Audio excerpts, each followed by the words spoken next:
क्योंकि हर एक सीट जरूरी होती है और जब बात हो 148 सीट पर जीत की तो करसियोंग सीट, जो कि दार्जिलिंग लोकसभा सीट में से जो 3 इंपॉर्टेंट यहाँ की विधानसभा इंपॉर्टेंट सीटें हैं, एक दार्जिलिंग है, एक करसियोंग है और कालीपोंग है, तो मैं आपको करसियोंग लेकर आई हूँ। और करसियोंग ये वो जगह है जिसे भारतीय जनता पार्टी उम्मीद कहती है, क्योंकि अभी भारतीय जनता पार्टी का विधायक यहाँ से इस विधानसभा से जीत कर आया है और जो 2021 में जीत हुई थी वो काफी बड़ी जीत मानी जा रही थी। 42% वोट बीजेपी ने यहां से जीता था और वो जीत हुई थी केवल बदलाव के लिए, विकास के लिए। और जब भारतीय जनता पार्टी बंगाल में परचम लहराने की करती है तो वो करसियोंग जैसी कई ऐसी सीटें जहां पे बदलाव की जरूरत है, विकास की जरूरत है, उसका आईना देखते हुए उसका प्रतिबिंब पूरे बंगाल में देखती है। तो अब सबसे इंपॉर्टेंट बात है करसियोंग 42% वोट बैंक से जीतकर कम से कम 8.9% का आंकड़ा था जीत का। इतना लंबा परसेंटेज का डिफरेंस था विपक्ष के बीच में और बीजेपी के बीच में। तो ये वो सीट है जहां से बीजेपी जीती थी और इस बार भी बीजेपी चाहती है कि सीट को वो पकड़ के रखे और वहीं ममता दीदी चाहती हैं कि इस सीट को हाथ से फिसला लिया जाए। तो भारतीय जनता पार्टी के गढ़ में मौजूद है और ये जो परिवर्तन की राह है बीजेपी चाहती है कि वो बंगाल तक लेकर जाए, क्योंकि 294 सीट्स की जो ये पूरा विधानसभा है उसमें से 148 सीटें जीत कर आनी है और भारतीय जनता पार्टी इस नॉर्थ बंगाल में कम से कम 40 सीटें जब जीत पाएगी तभी जाकर वो बंगाल पे राज कर पाएगी। कुर्सियांग पश्चिम बंगाल के दार्जिलिंग जिले का वो हिस्सा जो न सिर्फ अपनी खूबसूरती बल्कि अपनी सियासी अहमियत के लिए भी जाना जाता है। यह एक जनरल कैटेगरी की सीट है जो दार्जिलिंग लोकसभा के 7 अहम हिस्सों में से एक है।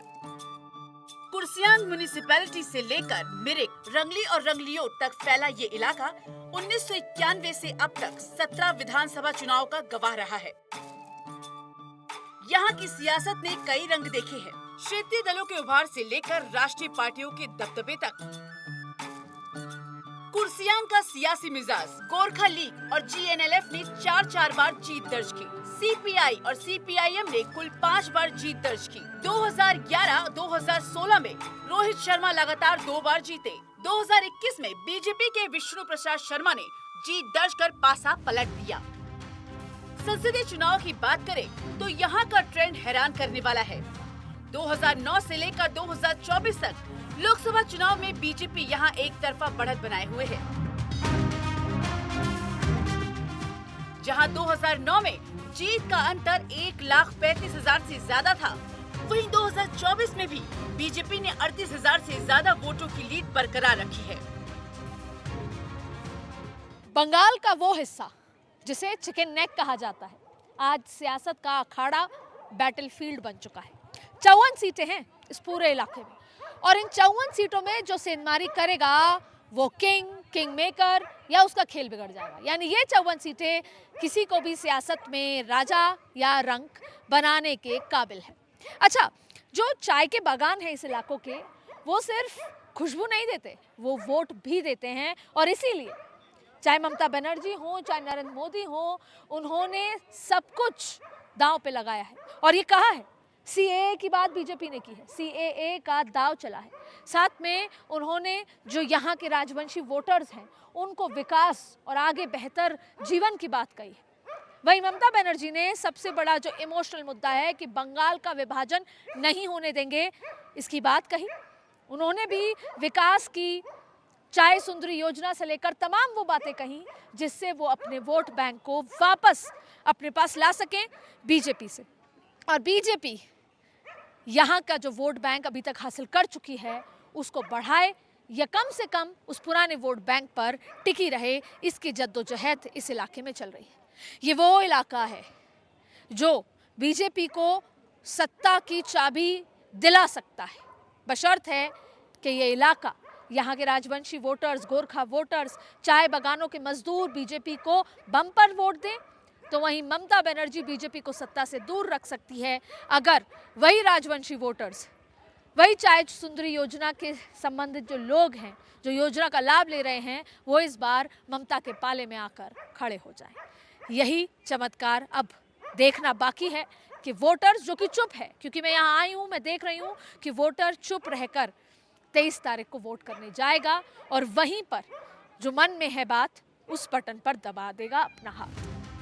कुर्सियांग का इतिहास जितना पुराना है उसकी बनावट उतनी ही जटिल। कभी सिक्किम का हिस्सा रहा ये क्षेत्र 1835 में अंग्रेजों के पास आया। इसे सफेद ऑर्किड की जमीन कहा जाता है, लेकिन आज यहाँ की खूबसूरती के पीछे कई सियासी और सामाजिक पेंच फंसे हैं। कुर्सियांग का वोट गणित 2024, कुल रजिस्टर्ड वोटर 2,41,499, आदिवासी एसटी वोटर 30%, एक बड़ा निर्णायक फैक्टर। अनुसूचित जाति एससी 7.16%, ग्रामीण बनाम शहरी 71.36%, ग्रामीण शहरी वोटर 28.64%। वोटिंग ट्रेंड 2011 में 78% वोटिंग हुई थी, जो 2024 में गिरकर 68.12% रह गई है। दो चेहरे, दो संकल्प और एक मंजिल, नबना। और जहां एक तरफ ममता बनर्जी का मां माटी मानुस और दीदी वाला जो कार्ड है, दीदी वाला जो फैक्टर है, अपनी दीदी, तो वहीं दूसरी तरफ नरेंद्र मोदी का विकास पुरुष, मोदी है तो मुमकिन है वाली बात, सोनार बांग्ला का संकल्प। तो जीतबो लौड़बो कौरबो की इस महा मुकाबले में कौन होगा जो बंगाल की नैया पार लगाएगा? कौन होगा जो बंगाल के लोगों का भरोसा जीत पाएगा? कौन होगा जो बंगाल के लोगों की मन की बात पर खरा उतर पाएगा? क्या भारतीय जनता पार्टी नरेंद्र मोदी के चेहरे पर इस बार ममता बनर्जी को सत्ता से बाहर कर पाएगी? और क्या ममता बनर्जी नरेंद्र मोदी के इस तिलिस्म के साथ अपनी कुर्सी बचा पाएंगी? यही है पूरा खेल। अर्थव्यवस्था की बात करें तो चाय के बागान यहाँ की रीढ़ है। मकाई बारी और कैसलटन जैसे नामी बागान हजारों परिवार का पेट पालते हैं। लेकिन विडंबना देखिए, पर्यटन और चाय के इस हब में आम आदमी आज भी बुनियादी सुविधाओं के लिए तरस रहा है। जब हम कभी बतौर टूरिस्ट दार्जिलिंग आते हैं तो कितना खूबसूरत ये नज़ारा दिखता है ना, हंसते मुस्कुराते चेहरे दिखते हैं। यहाँ के जो लोग हैं वो कितने शिद्दत से हमको सर्व करते हैं टूरिज्म के नाम पर। लेकिन आज जब बतौर पत्रकार मैं यहाँ पर पहुँची तो मैंने उन हंसते मुस्कुराते चेहरों के पीछे का दर्द समझा। वो दर्द जब वो कहते हैं कि पिछले 50 सालों से कुछ नहीं बदला, जब वो कहते हैं कि आज़ादी के समय केवल 50 लाख की आबादी थी और आज आबादी 5 गुना बढ़ गई है, लेकिन कुछ और नहीं बदला, जब वो अपनी आमदनी की बात करते हैं। और सबसे बड़ी बात ममता बनर्जी ने कहा, और ये सारी बातें यहाँ के लोकल लोगों ने, और वो ऑन रिकॉर्ड बात करने से डरते हैं इसलिए ऑफ रिकॉर्ड ऐसी सारी बातें बताई। उन्होंने कहा कि ममता बनर्जी ने कहा कि हम दार्जिलिंग को स्विट्जरलैंड बना देंगे और कलकत्ता को लंदन। नम आंखों से उन्होंने ये कहा कि स्विट्जरलैंड तो छोड़िए, दार्जिलिंग को दार्जिलिंग जैसी इज्जत तो दे दीजिए। वजह यह है कि यहाँ पर ममता बनर्जी का दौरा होने वाला है तो गड्ढे सड़कों पे भर दिए जाते हैं, वरना सड़कें सखड़ी होती जा रही हैं, दुकानों का अतिक्रमण हो रहा है और यहाँ की म्यूनिसिपैलिटी जो कागज़ पे नकली सिग्नेचर करके उनको इस बात के लिए अनुमति दे देती है। तो बात करप्शन की है, बात कोई बदलाव की नहीं है, बात विकास की नहीं है। टूरिज्म का पहाड़ों की रानी कहलाए जाने वाले दार्जिलिंग में आज जो यहाँ के लोग हैं वो बहुत त्रस्त हैं और शायद परिवर्तन की उम्मीद कर रहे हैं, लेकिन मुंह बंद करके। साथ में ये भी है कि बहुत लंबे समय से यहाँ पे बीजेपी के सांसद रहे, लेकिन बदलाव उन्होंने नहीं किया। लेकिन बस ये उम्मीद कि अगर बीजेपी सत्ता में आएगी यानी सरकार बनाएगी तो शायद कोई परिवर्तन हो पाए। ऐसे में दार्जिलिंग के लोगों की ट्रैफिक का इशू मेजर इशू है, कोई बदलाव नहीं है, कोई सुविधा नहीं है। ये तमाम इश्यूज़ के लिए यहाँ पर रोजी रोटी केवल टूरिज्म पे और चाय बागान पे टिकी रहती है और विकास का नाम और निशान अभी दार्जिलिंग तक नहीं पहुँचा। आप पहुँचे, हम पहुँचे, पूरा देश टूरिज्म के नाम पे तो पहुँच जाता है, लेकिन यहाँ के लोगों का विकास यहाँ की सरकार की चिंता की लिस्ट में, बातों की लिस्ट में नहीं है। केवल बातें ये हैं कि दार्जिलिंग को स्विट्जरलैंड बना दिया जाएगा, लेकिन सच्चाई कुछ और है। आंकड़ों के लिहाज से कुर्सियांग में बीजेपी आज भी सबसे मजबूत दावेदार है। नेपाली भाषा वोटरों का झुकाव अब तक तृणमूल की तरफ उस तरह नहीं हुआ है जैसा ममता चाहती हैं। अगर क्षेत्रीय दल कोई बड़ा करिश्मा नहीं कर पाते तो 2026 की राह में बीजेपी का पलड़ा यहाँ भारी दिख रहा है। बंगाल के सत्ता की चाबी इस बार कलकत्ता के हावड़ा ब्रिज से नहीं, सिलीगुड़ी के महानंदा ब्रिज से होकर गुजरती है।